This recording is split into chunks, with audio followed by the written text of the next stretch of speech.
If you've ever stayed up late, worrying about things that you cannot control or that you cannot change, please gather here. This is for you. Most times, our stress doesn't come from what's happening around us, but from what's happening inside our heads.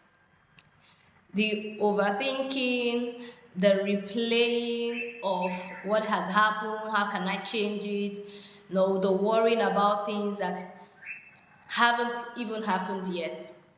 That's exactly what Richard Carlson talks about in Stop Thinking and Start Living.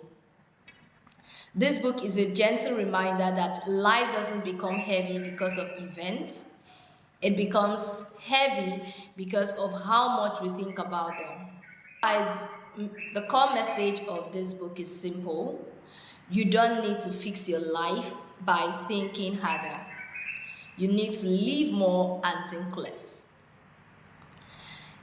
Carlson explains that constant thinking is often the problem, not the solution. And I'm sure a whole lot of us can agree with us. When we think too much about a thing, nothing changes. Now, here are the key lessons from the book. 1. You are not your thoughts. One of the strongest ideas in the book is that thoughts are temporal. They come and go. You don't have to obey every thought that comes to your head. You don't have to analyze every feeling. And you don't have to react to everything your mind throws at you. When you realize this, life becomes lighter and becomes better. 2. Overthinking steals the present moment.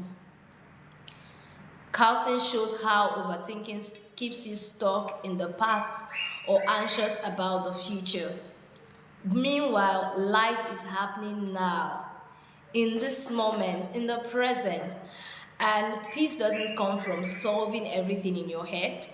It comes from being present enough to live what's already in front of you. 3. Clarity comes when you calm down. Have you ever been in that situation where you are so confused and you don't know what to do, but then you take a deep breath or take a walk, and after a while, ideas begin to come to you. You just know what to do.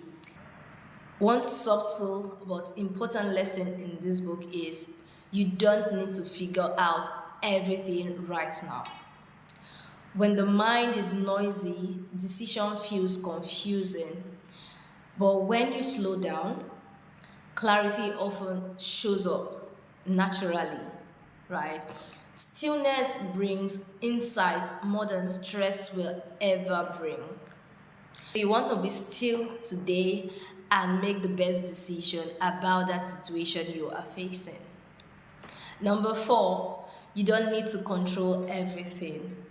Yeah, trying to control people's thoughts about you, the outcomes of things, how people will react, often creates anxiety. But letting go, even a little, creates freedom. And Carlson encourages trusting life more and micromanaging it less. Overall, the message, stop thinking, start living, isn't about becoming careless or irresponsible. It's about learning when to step back, take a deep breath, and stop letting your thoughts run your life. It reminds us that peace is natural, calm is available, and life becomes easier when we stop fighting our own mind. This book made me reflect on how much peace we miss because we are stuck on our thoughts.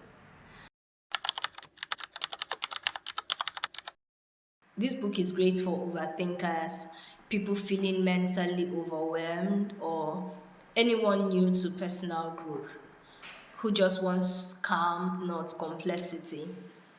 But if you like books with data, research, or step-by-step systems, this might feel too soft for you.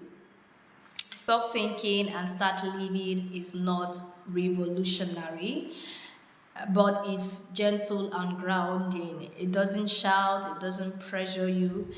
It just simply reminds you that life feels easier when you stop fighting your thoughts. So if you read it expecting tools, you may be disappointed. But if you read it expecting peaceful reminders, you will likely enjoy the book. So let me ask you, do you struggle with overthinking? What usually helps you slow your mind down? Let's talk in the comments